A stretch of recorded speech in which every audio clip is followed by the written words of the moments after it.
અને 12 બોલ છે અને 12 હોલની અંદર 1 મિનિટમાં 1 સેકન્ડની વાર હતી અને આખા ગામે શ્રી રામના નામની જય બોલાવી હતી હનુમાનજી મહારાજની. અને આ સ્તંભ જોવી ઊભો થઈ ગયો.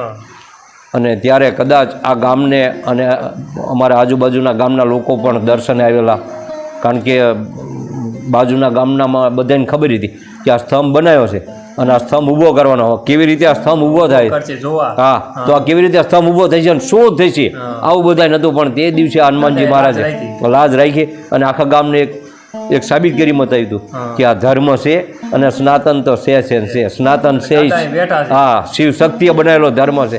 અને 11માં રુદ્ર આ બિરાજમાન હોય ત્યારે હા એક મિનિટમાં સ્તંભ ઊભો થયેલો.